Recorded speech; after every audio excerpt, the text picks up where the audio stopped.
the Wednesday week, the Sheffield Wednesday Fan Podcast.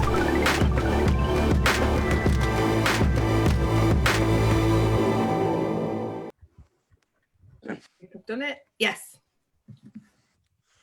Right, so good afternoon. Or good evening now. I've just realised the time, but it feels like afternoon because it's light. We've got Dave, we've got Vic, we've got Steve, we've got Ben, and joining us tonight on another Wednesday week Lockdown Live is Mr. Matt Hamshaw. He's here tonight. Thank you. Matt, how's it going, Paul? You all right? Well, yeah. I mean, I'm enjoying weather. There's no football in this, so my life's a bit dark at the minute, miserable. But I'm sure yours is as well. But yeah, I'm good, thanks. Have you not been watching the German football? Well, to be honest, I watched first 20 minutes at first game we're on, and I couldn't put myself through any more. And then I watched Dortmund Munich other day, and that weren't bad, to be fair. Yeah. But every other game I've watched has been it's a bit sterile, isn't it? It's a bit, I don't know. I think it makes you appreciate what fans bring to the game, if I'm going to be totally honest. Having played most of my football on Sunday League, I can resonate with it quite well. Actually, the fact that that no buggers watching it. Now, Matt, product of the club. Normally, there's another chap that does a show with us, a guy called Ash. You and I and him ended up having a night out together in Pulse and Vogue in 1997. Not that you'll remember that because the Phil Sherwood's like, you know what I mean. So local lad coming through the ranks. Tell us about what it's like coming through. What was it like at the club when because it was a bit of a turbulent time for us.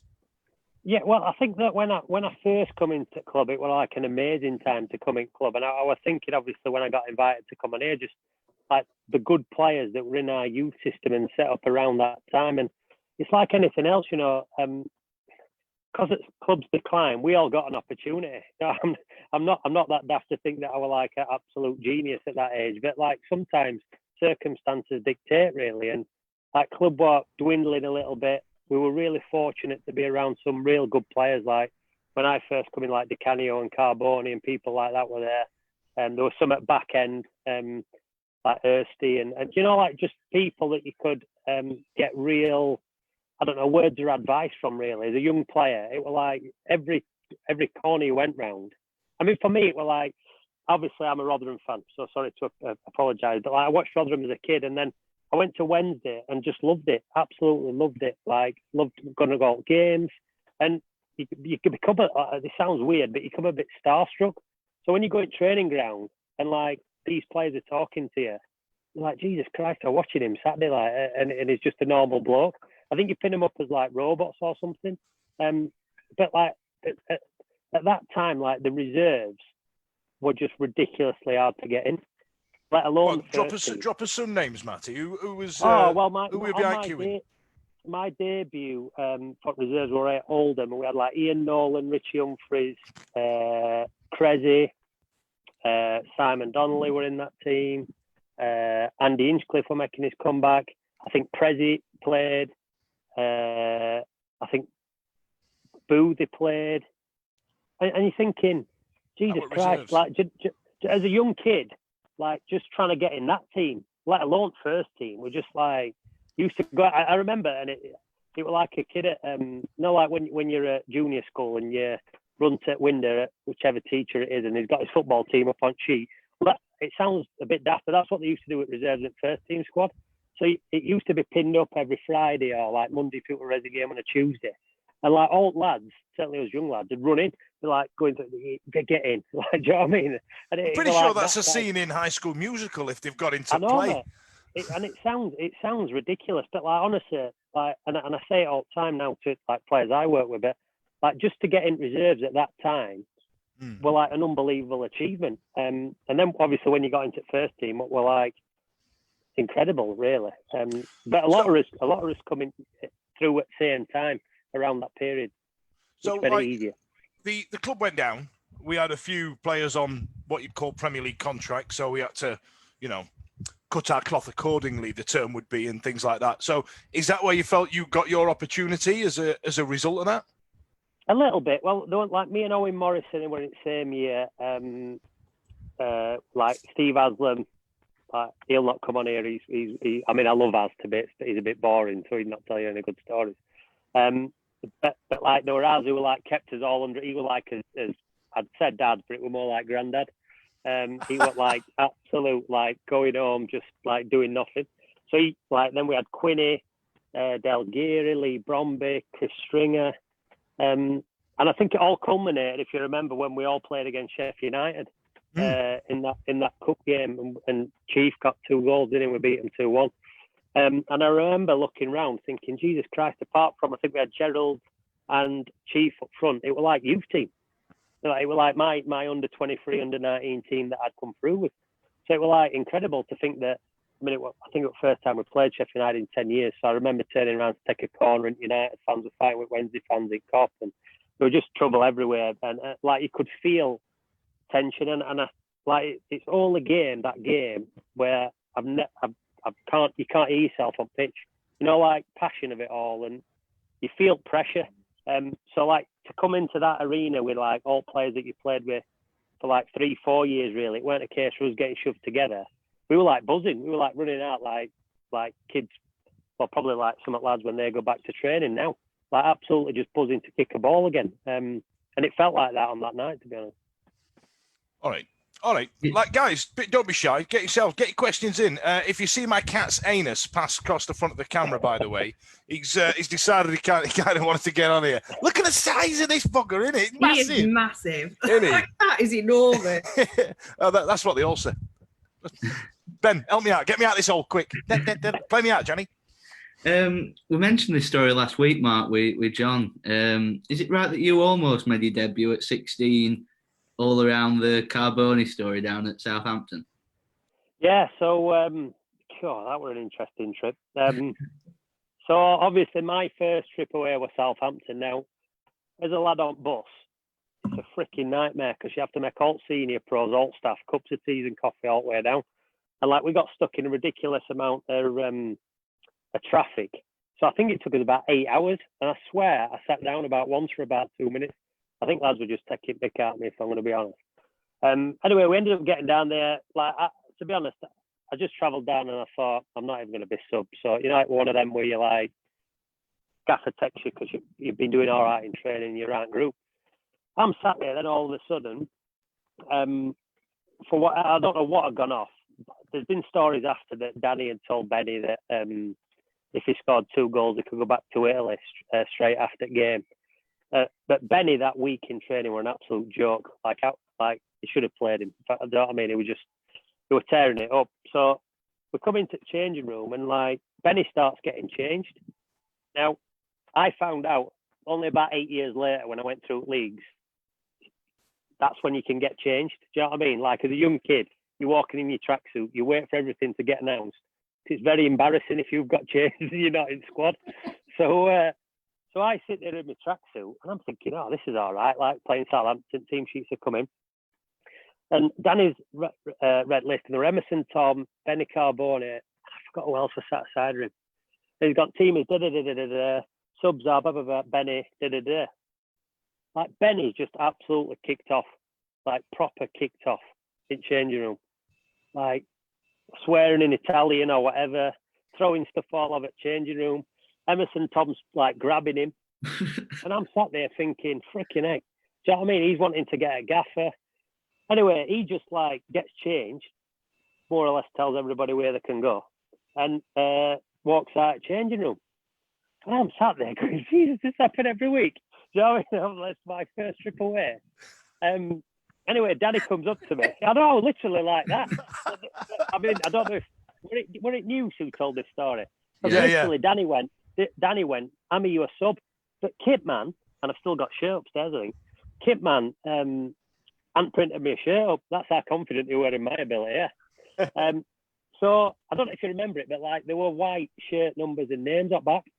My shirt has got black names and number because they had to print it up in Southampton team shop and they had no white. So I had black, right? No word of a lie. As soon as I got named to be sub, I've like tried to get my phone. And I think it when you shouted across like changing room, Amy, he can't effing help you now. So I'm like, yeah, you're right, mate. I can't. But I just wanted to text my dad to let him know I was sub like. anyway, we were losing 1-0, and I think Mark Hughes scored a free kick. Got a free kick, and Danny went right at me. You're going on. So I was like, I don't mind admitting it. A little bit nervous. Started like sweating up, and stomach started going a bit. Yeah. Anyway, Mark Hughes bends this free kick in. 2-0 down, and Danny went, "Oh, sit down. I mean, I don't want to put you on." I'm like, for frick's sake, Premier League 16. I'm sat there thinking, here we go, this is it. I was going to get an hat trick in my head and everything and win 3-2, but it didn't work out like that. And I got back on bus and then like went home, and it was just crazy, like crazy. It just like absolutely flew off handle, and we didn't see him for a few weeks. I was going to say, when was the next time you saw him after that, and what was he like? Did he just walk in by, "You're right, love, you're right, lads, how's it going?" Like, that's his accent in my head. Yeah, it was a really difficult time, to be honest, because I don't think the club helped it, because we had a big changing room, and in the end, like year we got promoted and went up at Cardiff, we ended up having a big, massive changing room, and like I asked Chris Turner if we could do it. Because what happened was they divided it at Middlewood into 2 changing rooms. So as a kid, you went down on left-hand side, there's loads of little changing rooms. And then you went through to big dogs and then like crap yourself if ever you wanted to get shirt signed, take ball under your arm, and then you just thought, I'm going to get absolute barrels of abuse here. And what they did was that they divided it into 2 for some stupid reason. And all like foreign lads sat in one and all English lads sat in other. Now you can imagine like, do you know what I mean? It was just carnage. Like lads would be fighting in training. You get an English group going wherever, you get a foreign group going wherever. There was just no, like as a young lad now, looking back, and obviously as a coach now, I just think, oh, what a bad idea that is. Like it was just stupid what happened, and it almost, well, it did, I think, contribute to downward spiral, in my opinion. It seems ridiculous, that. Absolutely ridiculous. It's like creating 2 teams out of one, isn't it? Straight away. It was stupid because as I said, when I first come up, like there were a big changing room, and like there were obviously, listen, there's a load of banter, there's a load of things that happen then that can't happen now, obviously. Tell us about that, Matty.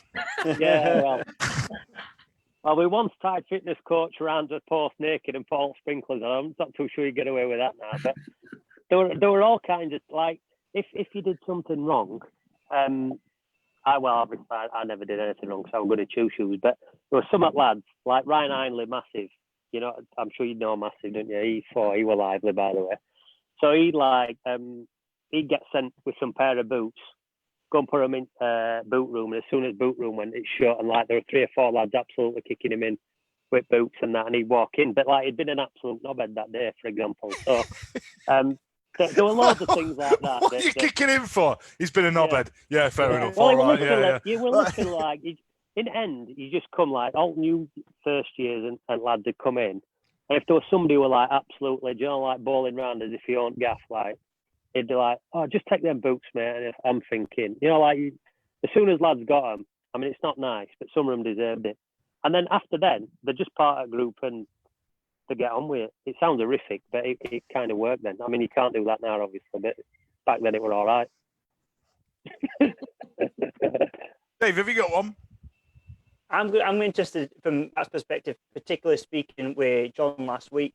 So when John came into Wednesday on his second spell, he'd been sort of a season pro coming in late on and could see the demise and could see what Wilson wasn't able to handle. Now, Danny Wilson is going to be your first professional manager.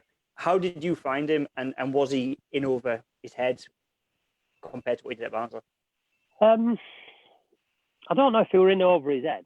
I think he probably didn't come in with as much power as he should have done. He didn't kind of put his cards flat on table first day. Mm-hmm. I think he wanted. I mean, almost now Danny would be like a perfect manager nowadays. Mm-hmm. Like, as a coach now, you can let players get on with it. You know, you can give them a little bit more ownership. Back then, it was literally like, you do this and you do that, or you're not in team. Mm-hmm. And it were a little bit probably that, if I'm going to be honest, that let him down. I mean, I remember once, and it kind of sums it up. It was New Year's Day, and like a couple of lads had gone out and got on piss, like, and come in, and I think it was Brizza who chipped Prezi in training. And like Danny used to join in five-a-sides, which I never liked anyway. I'm thinking, God, don't be doing that. Do you know what I mean? Because you just don't do that. Like, a few lads to catch him, and like, you know, it just.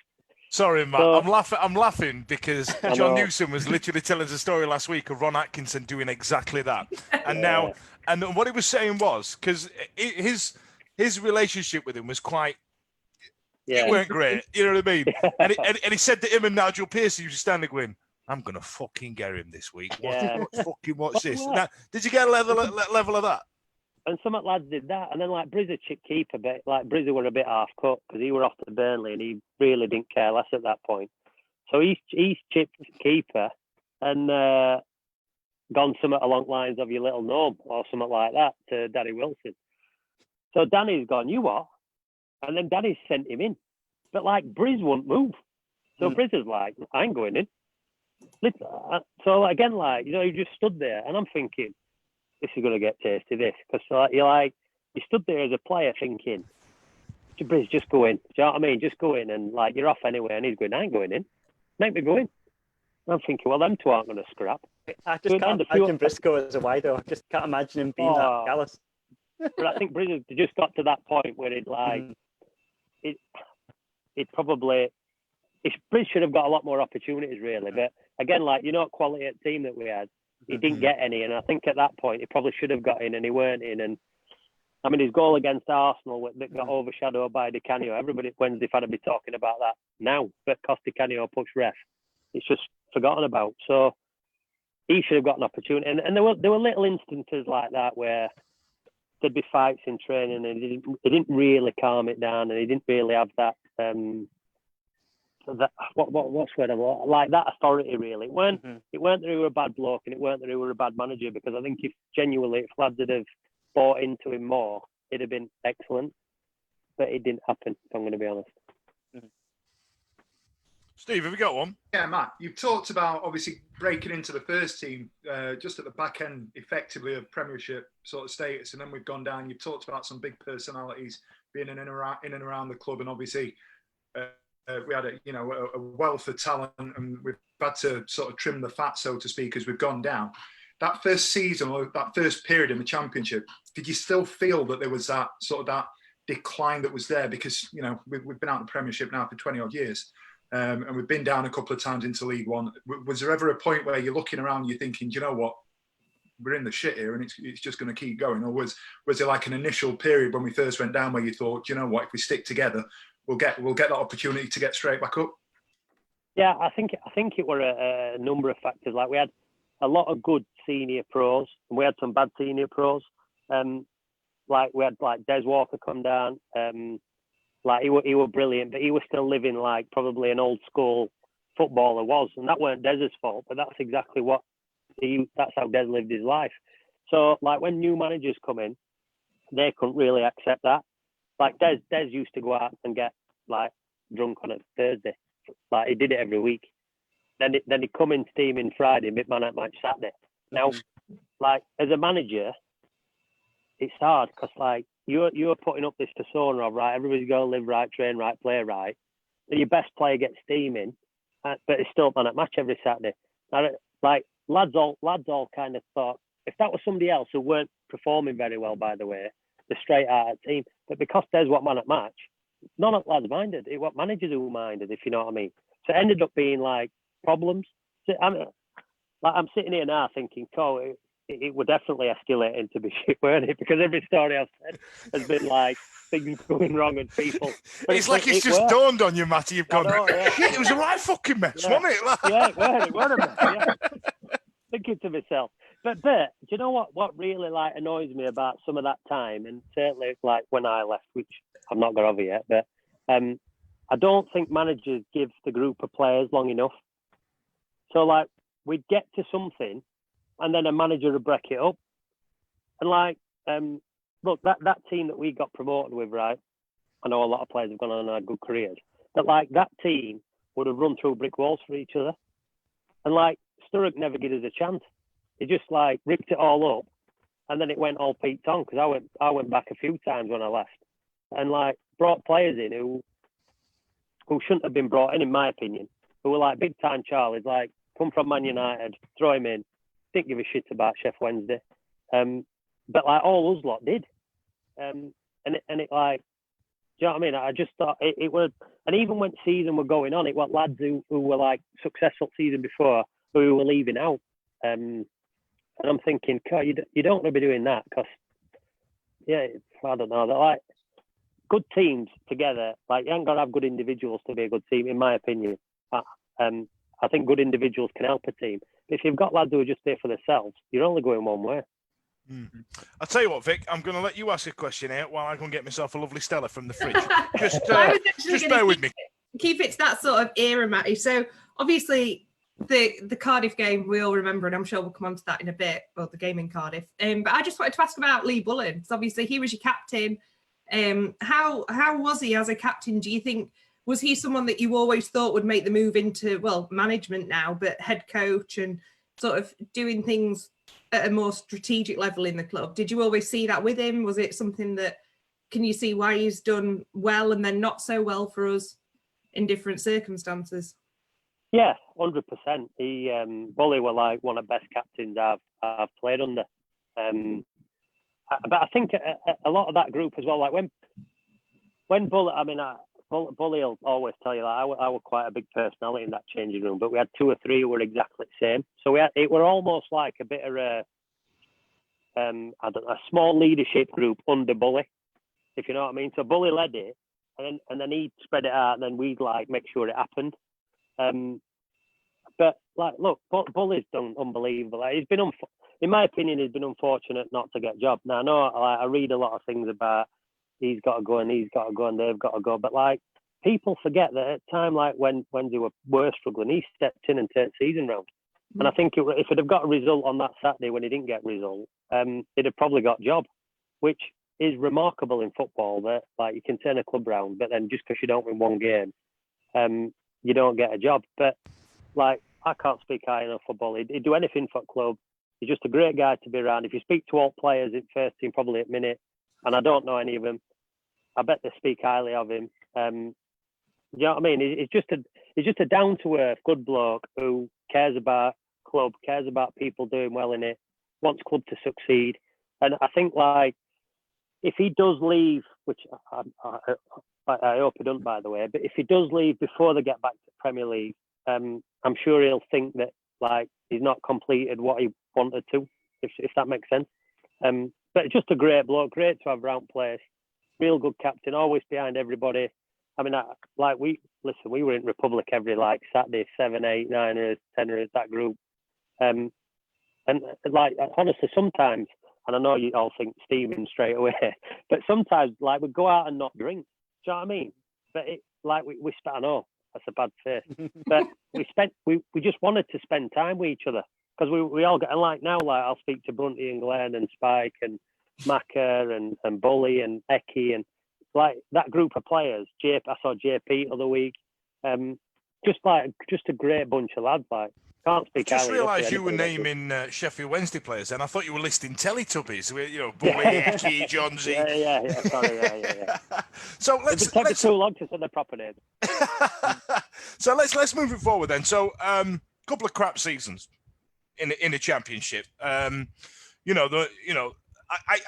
2001, is it the fucking Chupa Chups thing, and then it was just a bloody mess. It was like when I first saw that flower sat on the front of the on the front of the shirt, I remember thinking, Jesus. And then Pressy got sent. Pressy, listen to me now, I'm joining in now. Yeah, and then joining in. And then KP got sent off after like 13 seconds or something like that for handballing outside the area. There must have been a point where you thought, we're not going to piss this, lads. Well, yeah, definitely. I mean, I remember, I'm laughing because I remember team photo, and you're going to laugh at this. They gave us all a tub of Chupa Chups in this tin, like a bucket. And we're all thinking, what the frickin' heck we're going to do with these? Do you know what I mean? But it were an open day, so we ended up throwing them out. But like, I'm thinking, what a bad sponsor that is. Do you know what I mean? Mm. Shocking. It looked shit. It just looked shit. Yeah, it did look bad. Did you know that's the difference, Matty, is that you can say that, whereas Craig Armstrong was like, oh, it's not about the sponsor, it's about wearing the shirt and all that. It looked shit. It was a shit shirt that looked shit, that fit like a bag of bloody taters. like, it summed that season up because obviously I scored that goal against Watford that, like, to be fair, every Wednesday fan talks to me about every time I'm out and about. I tell you what, Matty, tell us about that goal against Watford. I've not watched it for about 5 minutes now, to be honest. So, and to be fair, I mean, what do they expect you to say? I mean, you literally, like Forrest Gump, just kept running and then kicked it right hard. I mean, what do they want to know? Yeah, and then I celebrate. I've got that Chupa Chups badge on, haven't I? So after a couple of seasons, you know, it's not gone great, and then this season started. Did you feel that there was something different that year, that this was going to be it? This was going to be the one. Well, I couldn't feel my legs in Ibiza, if I'm going to be honest with you. That pre-season, that was our absolute best stag do. I mean, pre-season trip I've ever been on. Move on from that one quick, Matthew. Kids watching. Yeah, but yeah, it was just mad. We come back and did a bit of running, and then like we got on plane to Ibiza, and as we took off, Christian was like, "Look, it's not about football. This we're just going to socialise and get to know each other." We signed like 10, 11 players, so we're still thinking, "Look, we'll socialise at night, train." Like we didn't train. I'm thinking, what is going off? Do you know what I mean? I'm thinking, like, we're in for a bad season here. You know, because like, I mean, it's great that we're going out in Ibiza every day and all that, living dream. But like, it's not like your normal stereotypical pre-season. But to be fair, it just brought everybody together. I mean, there were one night where, first night, so we've like a 20 odders, whatever. We signed like Guy Branston, freaking heck, what a lad he is. And he's like, this is conversation, right? So we're having a beer, and he's going, "How many pound coins do you think I can shove up my nose?" You know what I mean? I'm sat there thinking, what? And he going, "I reckon I can get 21 quid in my nose." I'm going, right. So I'm like running a whip then. I'm going, right, come on, lad. Right. Let's have a look. Let's that right. And mate, no word of lie, shoving pound coins up his nose, like his hooter is our ear, right? And he ended up getting like about 22 quid in his nose. No word of lie. I was like absolutely gobsmacked. Does that mean he won the 22 quid? Did he? It's mine now. He won a bit more than that. But as we're sat there, right, Chris Turner, Colin West, and Nick, fitness coach, have walked past us in their gear to go out. So they've gone, right, just stay here, lads. I'm thinking, yeah, all right, like that's happening. As soon as you've gone, we're out of here. So they walk out, all of us, mate. Like we're getting these taxis, right? Go and get changed quick. Getting these taxis. Take us to the furthest club away. He's like, "Oh, this club's brilliant. This taxi driver." So we've all jumped in, walked in this club, you know, like giving it big one in Ibiza. Who's there? Chris Turner, Colin West. Mate, I was like, "Oh my freaking God! Like, how am I going to explain this to my missus? You know what I mean? 2 weeks fine on pre-season trip, out in nightclub." So like, he's come across, like, looked like he was gonna like fuming. Do you know what I mean? He's gone, "What are you doing?" I said, "Look, Gaffer, like, it's a few of us' fault that we've come out." Because he went, "Hey, that's exactly what I do as a player now. What we having?" And he bought all drinks. Well, there you Chris go. Turner. Yeah. So we were like, "Here we go, lads. We're on here." I tell you what, I'm going to have to stop doing these interviews. Everything I know about my early teens and early 20s is wrong. Ron Atkinson was a bellend and Chris Turner was an absolute lad. I can't even imagine Turner cracking a smile, let alone a joke. He was. So then for like 3 days, like no word of lie, we beat Preston, right? We were all steaming. How we beat Preston? Like we battered them as well, like 3-4-0. I'm thinking, Jesus Christ, like might be all right this. And then we lost against Watford in final. And we've gone out straight after again. And like Chris Turner says, everybody's got to be on bus at 9 o'clock to train. But luckily for me, I'd played. But like other lads who hadn't played had to do some running. So like about 10 to 9, we're all sat on bus. Like Lewis McMahon weren't there, right? So everybody's going, "Has anybody seen Lewis?" He's like no, because he's one of the younger lads in group at that point. So thinking, "Oh, Jesus Christ," you know what I mean? He's got mugged or he's got kicked in or something. Or... Anyway, he comes flying outside at bus in his going out gear, right? Youngest player in squad. Gaffer's sat in front of the bus. All lads are like, "God, he's going to get it." Like, do you know what I mean? So he gets on bus. Chris didn't even speak to him. We got up to training ground. Like, we did a call down, lads who play. some of them run, he run balls off Lewis, absolutely throwing up everywhere and all that, poor lad. But that was first trip.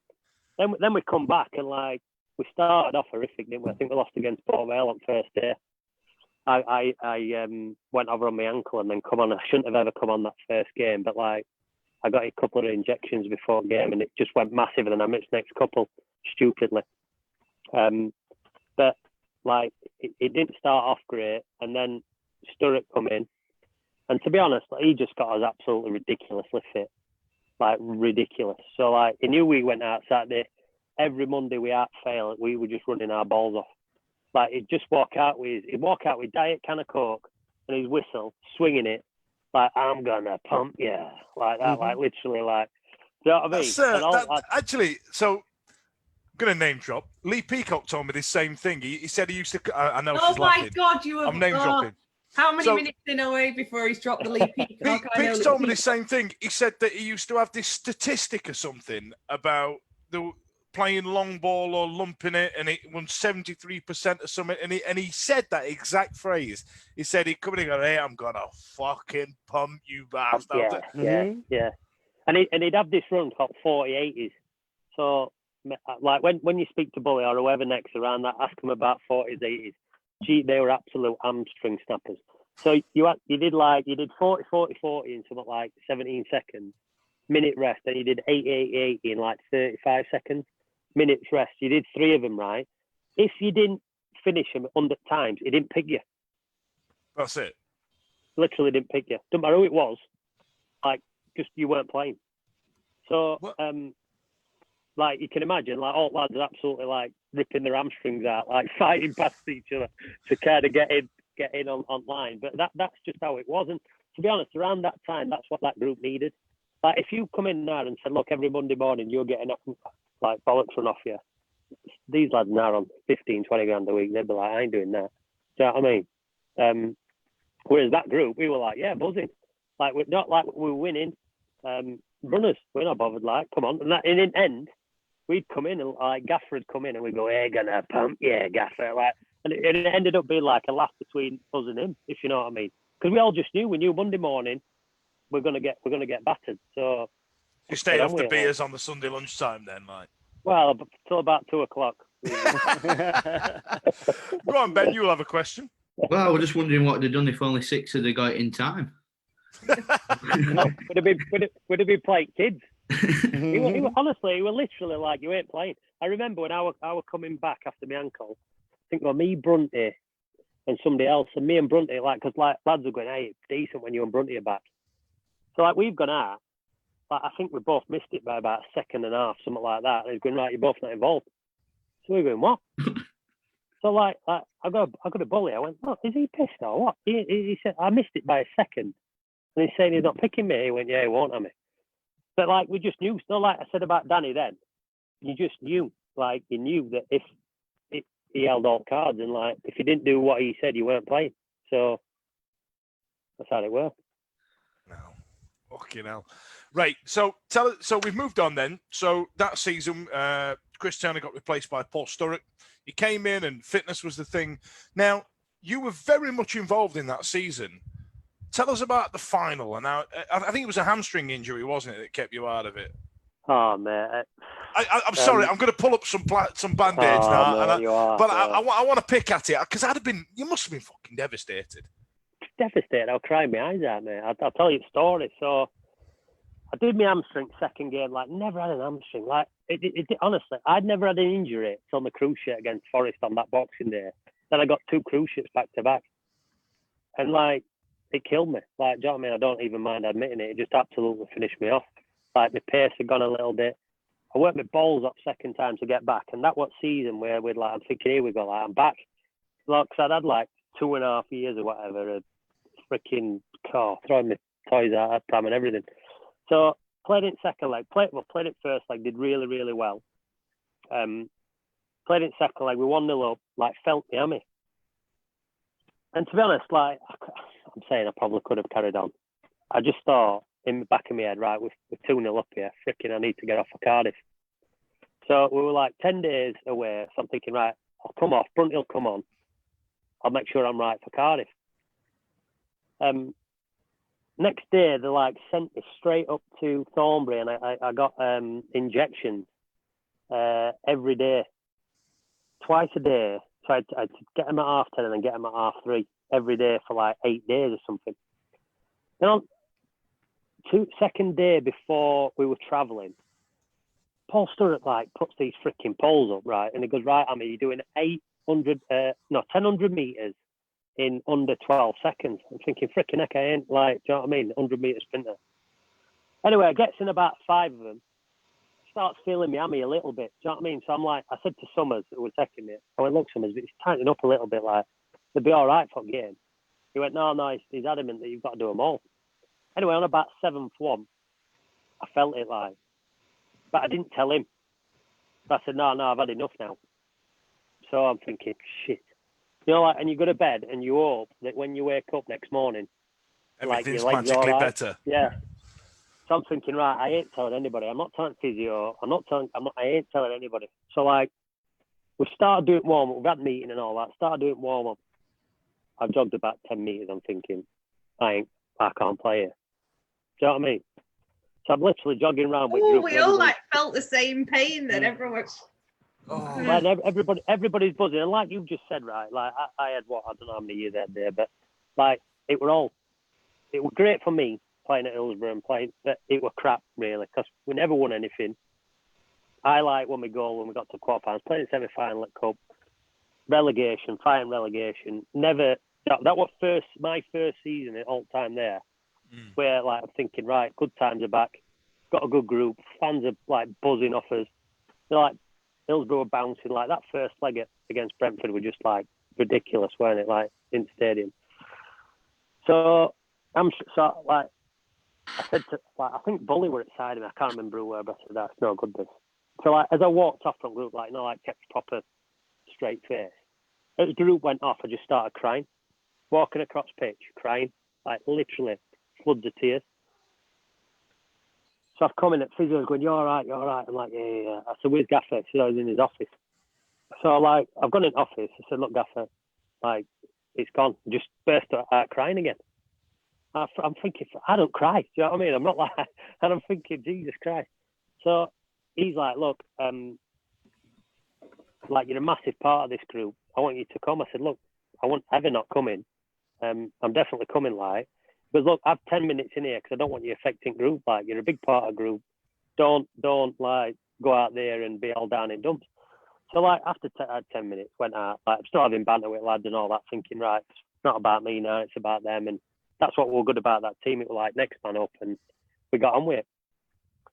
So like we've gone down, and Graham Lee couldn't play either. So like we were like deep depression. The room does together as well. So you can imagine us. We're going, freaking can't believe I'm not playing. But he's going, can't believe I'm not playing.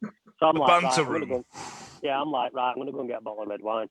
So I'm like trying to get a bottle, like, but Sturrock could put like a lockdown on all alcohol and everything in the hotel.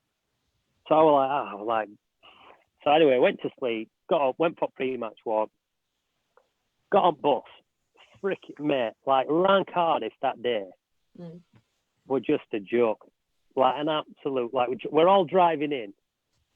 And like I said to you, look, we're all like kind of vocal group, like loads of banter. I swear on that drive, nobody said a word because everybody was just looking out a window going, fucking how many is there? You know, like, we're literally like, you know, like just rows and rows and rows and like going to war or something, like just blue and white everywhere.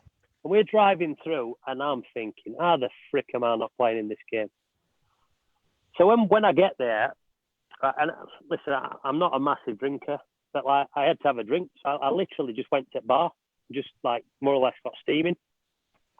And I've sat behind bench and like me and Macca are just having a laugh all game because I'm like, he had a massive goal bonus for getting his 20th goal. So I'm going, he ain't putting you on, mate. He ain't putting you on. I'm telling you, he ain't putting you on. And like Wheelock scored, didn't he? So we buzzed it. And then like all of a sudden, you'd like, like we were unbelievable first half, thinking this is going to be 4 or 5-0 this. And then we come out second half, they scored 2. I'm thinking, oh, holy shit, balls here. What's going off? Then Macca comes off, and I said, look, he said, look, if I score, I'm coming over. I mean, I'm doing that.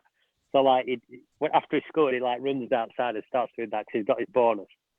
And it ended up like being like best day ever. Even like somebody who didn't play and got, but just being part of that.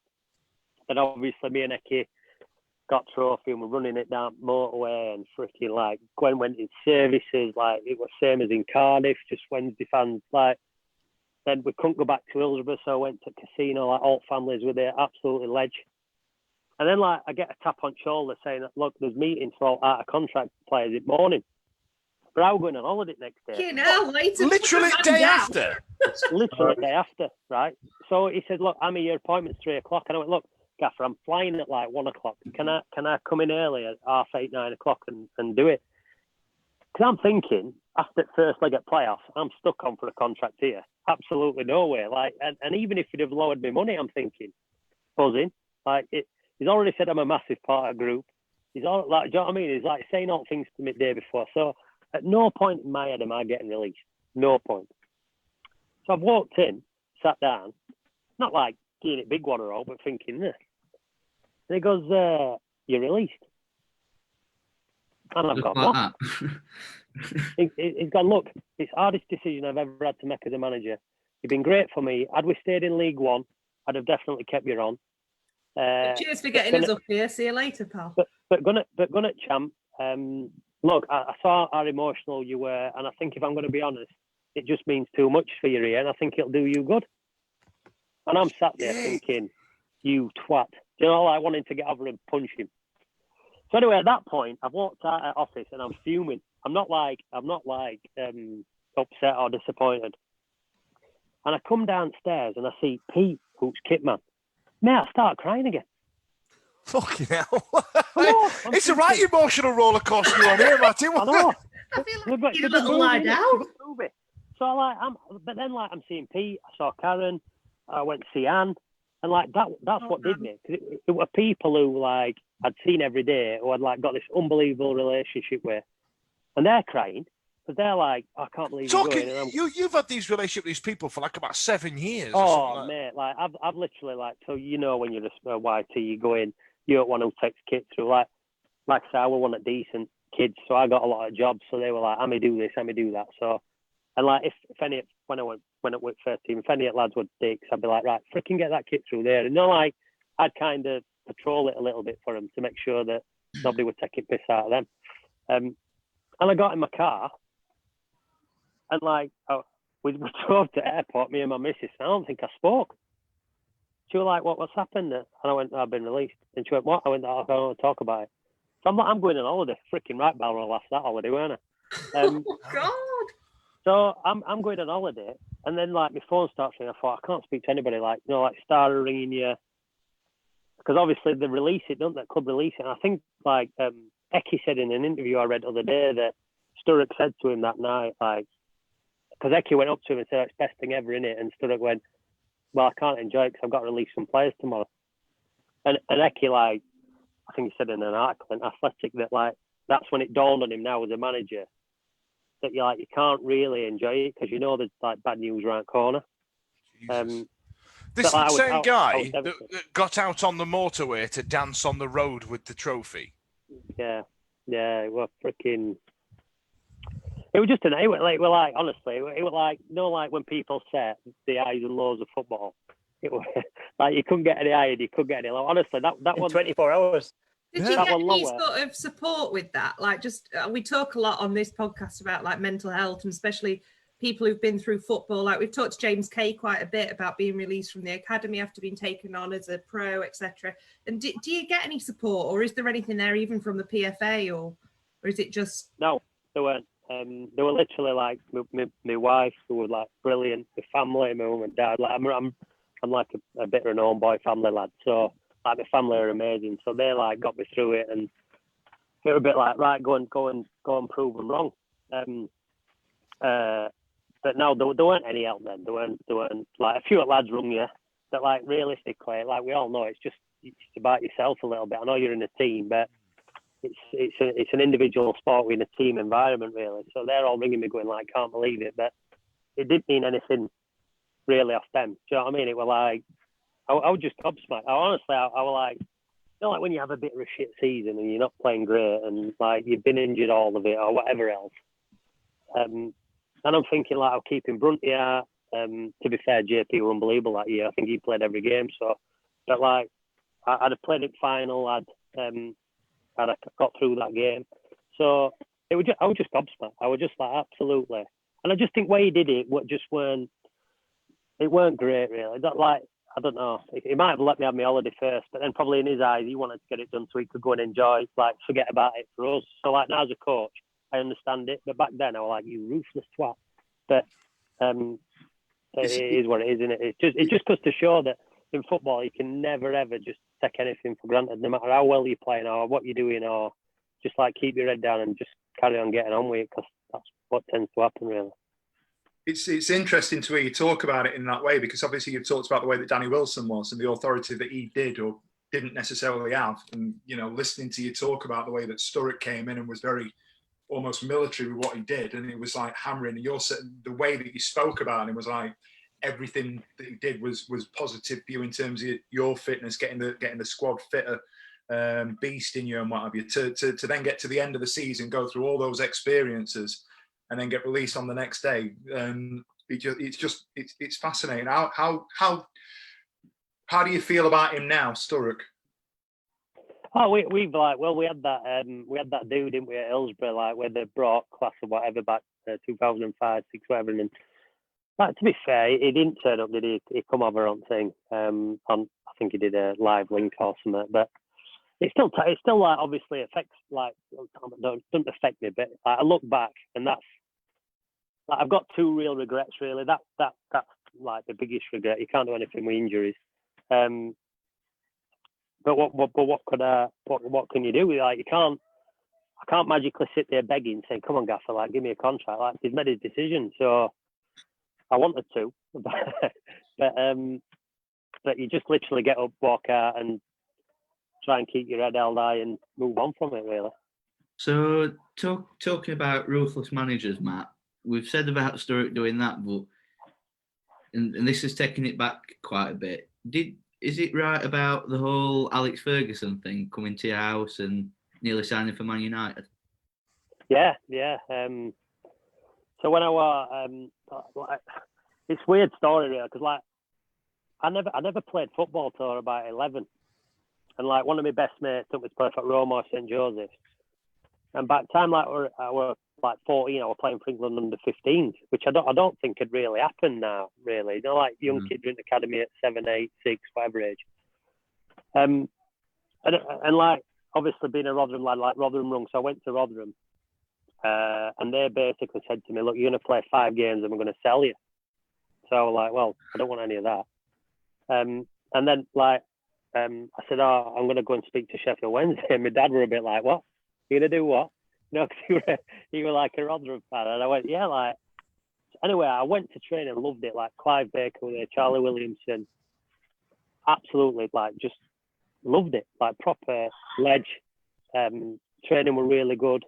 And went in there. But at that point then, like, I hadn't signed with Wednesday. So, like, I got, it were back in days where you could only pick 3 clubs. So you could visit 3 clubs, like we're now the trial here, there and everywhere, didn't they? But, like, back when olden days, you could pick 3. So I picked Rotherham, Sheff Wednesday. I bombed Rotherham. I picked Sheff Wednesday, Wolves, and Man United. Man United want me to go and trial. Leeds offered me dad a cheque at side of pitch when I played for Roma or St Joseph's. Said, "Look, there's a cheque there if he signs for Leeds." And to be fair to my dad, I'd have absolutely pocketed it. But he said no, like, he can make his own mind up. Anyway, I went to Man United. I trained 3 days. But, like, Beckham, Scholes, Neville showed me around because they were, like, a couple of years above me. So, like, obviously, I didn't know who they were then. But I knew obviously the names, because I remember the names. So they were showing me around. And then, like, they try and impress, it's like ledge what they do, to be fair. They proper try and impress you. They invite you to go and train with first team. So I'm like 14, 15. And I joined in a penalty shootout, right? So, like, Alex Ferguson comes out. He said, "Look, do you want a penalty shootout?" I'm like, "Yeah, obviously." So, like, he shouts Peter Schmeichel, he's in there. Eric Cantona and Ryan Giggs. So there's me, Eric Cantona, Ryan Giggs, right, in a penalty shootout. And I'm thinking, where's freaking heck? Like, people aren't going to believe this story when I tell it. So anyway, like, we all score. Like, Schmeichel's letting him in, really. He's not diving about. And then it comes to fourth, and Ryan Giggs goes to me, look, just missed this one. And I've gone, what? He goes, just miss it. Right. So I put it wide. So, Giggs then comes through, because, good lad. Then, Cantona misses. He never missed penalties, did he? So, and then he missed, and Giggs missed, and Alex Ferguson scored. So, all they're doing it was just to please Gaffer. So he's running off like he's absolutely ledge. Anyway, next day, I played in a game against Celtic, and everybody was saying to me then, Celtic are best team in country. We beat them 9-0. I got 5 goals, and Danny Webber got 4. Me and Danny Webber were up front that day. And they said, look, we want to offer you a 5-year contract. And I went, well, I don't really want to sign. My mum and dad there are going, what? Because I think they thought that I would definitely good sign there. I said, look, I don't want to sign. I think I want to stay local. I want to live local. I think I'll be better there. Don't know more of it. Anyway, 2 days later, I get a phone call. Man United want to come and visit you again. So, yeah, all right. They can come and try and talk to me and my mum and dad. No problem. It's Alex Ferguson, in Romarsh. So he's like, what is this fucking story, Matty? Yeah, I know, yeah. How I know how your career ends up, and what you're telling me now, it don't. I need the middle bit. I need the Revenge of the Sith episode. Yeah. And you've said that your 2 biggest regrets did not include this. No. My other regret, we're not playing for Rotherham later on. But, I can't imagine Sir Alex. No, I know. Well, Rotherham fan, it'd been nice for me. I can't imagine Sir Alex at Stubbing. I just can't imagine that. He went to Stubbing. He come to house. He come to mum and dad. He never come to Stubbing. He weren't that lucky. And just turned it down and ended up signing for Chef Wednesday. And used to catch 3 buses every morning to Middlewood Road. I'd get there at 6:30, 7 o'clock. Obviously, clean Gaffer's car some days, clean all changing rooms. But honestly, I don't. I think I made the right decision, because I got in team when I was 17 at Wednesday. Would I have got in team at 17 at Man United? I could have done. I don't know. As I said, I was decent before my knees fell off. So that just started. Tell you what, then. I don't regret it. Matty, when Chris Eagles turned up, did you ever look at him and think, I'd have fucking run rings around you, you prick? Yeah, 100%. I rung Bullet. I rung Bullet. I went to watch him against Watford, I think it was. I think I had time for Stockport. Freaking, hey, how mighty fall. And I went to a game, and I'm thinking, you are useless.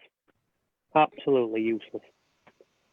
But that what manager, and in the end, I think that's what Sturrock probably didn't succeed.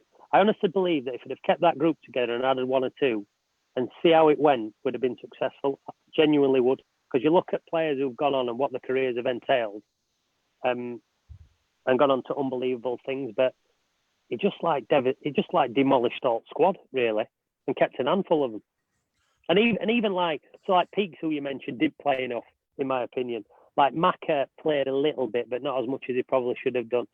Wheelo and Brunty obviously stayed in. Bully played a number of games. Eki got bombed straight away. Spike got bombed out. Woody got sold. So Luke's went, I think. So just rip that team apart. I could talk to you about this all day. I tell you what, Vic. Yeah. Tell us, ask Amy about this squad. Who had the banter and the rest of it? Because I'm going to pick his brain so hard when we're off air, and then we're going to ask some fans questions. It's going to be a problem right there. I've got some quick fires, Matty, so bear with me, right? So, out of that squad, who was the class clown? Peaks and me, probably. I know what the answer is to this one, but who was the worst dressed? Cool, we had a few in that team. Peaks, definitely. His first day he come in as a decorator. I swear to you, his first day at the club, I'm thinking, who the freaking heck is this lad? It was a white, thick jumper with all red and yellow and blue splashes all over it. I just went, mate, you need to paint out there first. He was like, yeah, funny. Do you know what I mean? They didn't know how to take me initially, but we ended up getting on great after that. I remember that yellow convertible he had. That was horrendous. He thought it was cool, but it weren't one. No. So who was your best mate then? Graham Lee. Who was the practical joker? Me and Peaks, probably. I've said that, haven't I? I've had that one. Same sort of thing. Who was the laziest in training? Steve McLean. And who was the best in training? Oh, I can't say myself. It's a bit big-headed, isn't it? I'd probably go, and not surprisingly, really, career they've had. Brunty, Wheeler, and JP were good in training, so I'd probably say them three. Who do you think is our best current player at Wednesday? Barry Bannon. That fits. And what's the story that we wouldn't know? Hold on for the last hour. I played on. I know. A story you wouldn't know. Let's go for the Cardiff weekend. Put it from that. That'll narrow it down a bit. Is that a bottle of red wine? He can't remember. I know, yeah, probably too. But, I'll tell you what we did. What we did do that probably nobody knows, and I'm sure if you ask lads about it, they'll tell you. But we always we played. I know, yeah. We used to play. We used to all get showered and then come out and stick a towel on. Some didn't have a towel on, and play cricket in changing rooms every day. So we had this ball that we made out of tape, and literally, somebody had ball, there'd be a batter in, and then all lads would just sit on benches. But there must have been about 25 of us, just play cricket every day for a good hour. That's a good one story. One that you wouldn't know.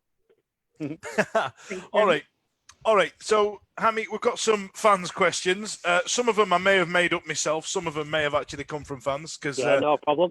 I don't feel like I'm getting away with this charade anymore. James Cockings has been on. I don't know if that's a name that you recognise, but when you ask questions from the public, ask Hammy about the pre-season tour of Sweden/Denmark in 2002. And what happened at Wystad's when Chef Kikuchi missed a penalty? And then can you remember chatting in the hotel that night and warned us not to wind him up as Chef Ki walked in before then provoking him yourself? Fucking hell. Yeah, I do remember that, yeah. Well, Terry Orris let us go at square and he said we couldn't drink and we're all on vodka oranges. And Chef Ki, he weren't best pleased. And I was giving him a bit all night, to be fair. And he's a big lad, Chef Ki, so you didn't argue with him. And I'm thinking, Jesus. And he'd have probably caught me. So I'd have been in all kinds of trouble. But we were in the hotel and he walked in. And I was like, look, don't wind him up. And he walked in. I went, you tell him about that penalty.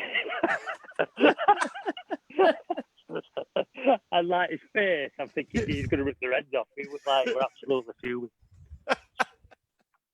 All right, who would win in a fight, Emerson Tome or Peter Atherton?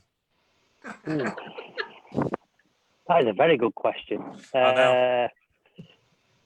I think with his physique, Emerson Tom, but I tell you what, you'd have to hit Athers a lot to keep him knocked down because he'd just keep bouncing up. He'd go on for a long time, that one, I think. That's what John Newsom said, actually. He said you're gonna have to kill Peter Atherton to stop him coming out. Yeah, he would just keep bouncing up him. Then we've got... ask him about changing his mind about Neil Warnock in the famous 442 interview. Did you say something you shouldn't have done there? No, I got stitched up there. So, did you? Yeah, good. Like my agent back then, a good friend still is Gary Dickinson. Who I don't know if you know. That's him who's asked question. That's it. That's him who said it. Oh, is it? Well, yeah. Well, he invited us up for a coffee, and I used to go up for coffee a couple of days a week after training. And I walked in and Neil Warnock were there. And to be fair, right, I hated Neil Warnock before meeting him, and obviously I met him there, and then it come to Rotherham Day, and unbelievable fella, really nice fella. It's actually a really lovely bloke, isn't he? He is, but literally, probably because of Wednesday United thing, I hated him, really. And I told him, to be fair, when I met him, and he was lovely, we're just having a laugh, having a bit of banter, and then somebody asked him a question about what would you do if you took over Sheffield Wednesday? And he went, well, I'd keep current crop of shit they've got a minute and send them down. That's pretty much what stopped him getting job, didn't it? Yeah, in 2013.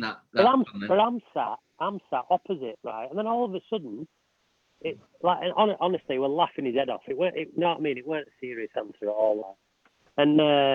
And then next day, I get pulled into office. You've been doing an interview with Warnock. I was like, no. He goes, well, have you been doing 4-4-2 thing? I went, look, I went for a coffee and he did it. And then like, I didn't even really say anything because they were doing that. I don't know. They had this thing where like, you remember, I forgot what it was called, but it was like The Boy Is Good or something like that. And that's what I were on. So like, they asked me a few questions about that. And then he did an interview. And honestly, I was sat there laughing my head off. Like, it was just amazing, some of the stories he was telling me. And I said to Gary when it gone, I went, God, that has just changed my mind totally on him. And then like, when we went to Rotherham, he like remembered me and we were just laughing and joking, just like a brilliant fella. But yeah, I got stitched up with that one. Gary Dickinson, right? I'm sorry to bring this off topic, but I seem to remember this name from a big part of my childhood. Was he the solicitor that used to pose really weirdly in the matchday program with the football? Yeah. Yeah. That is he used to have all these really cheesy photo shoots. That's Gary Dickinson. He's watching now. I knew it. Yeah. Good Right, fella. so Nice fella. I've got two more. Where did you used to go drinking in Sheffield apart from Pulse and Vogue? Well, it used to be Kingdom when Kingdom were there, didn't it? And then that moved to what was it called? Was it Bed? Sheffield Arena. No, I didn't. I was never a Bed fan. Republic, we used to go all the time. Kingdom. And then I'll just put Revolution there. And last one. True or false? Lee Peacock's chin is so square it's used as a template for the box of the Goodness Crispy pancakes. Oh, to do with Peaks' chin is definitely true. Matt, I've got one for you, Matt. Just out of curiosity, obviously with your upbringing and where you're from and that, and your Wednesday background, is Rotherham against Wednesday a derby or not? I think for Rotherham it is. If I'm going to be honest, like Good answer. I think I don't know why. Obviously, I've been brought up as a Rotherham fan, but like Sheffield Wednesday were always biggest game. And then when I played for Sheffield Wednesday, I was like obviously buzzing for it, thinking, "Gosh, it's a big derby." And then like you're playing Sheffield derby, and it's like, well, that isn't really a big derby, is it? Like Rotherham. But it's a bit like I was thinking, because I thought this might come up, to be honest. But I was thinking like like when we used to play Donny, or we used to they see it as this massive thing. Like, I remember that year we went up, we beaten 4-0 over Christmas. Macca got an hat-trick. And everybody going, oh, it's this big derby, and everybody's going, oh, Donny come up from Conference and League Two and all that, and like they're a great team. Like, God, we were so like freaking wound up for that, because everybody's going, oh, this is time that Donny are going to go past Wednesday and all that, and like we battered them 4-0. So it was a bit like I think because Wednesday take fans everywhere, don't they? So it's like it doesn't really matter where they go, but I think like local games, I think it's bigger. It's definitely bigger for Rotherham than it is for Sheffield Wednesday, and being both sides. But now, obviously, when I've coached there, you know the importance of it, and like obviously, I want to get one over on them, which is a bit tough, but it is what it is, isn't it? Right. All right. Well, listen, Matty, thank you so much for joining us this evening. I've enjoyed that one. I could pick your brains all night. Thanks a lot for joining us Wednesday Week Lockdown Live. Matty Hamshaw! The Wednesday Week, the Sheffield Wednesday Fan Podcast.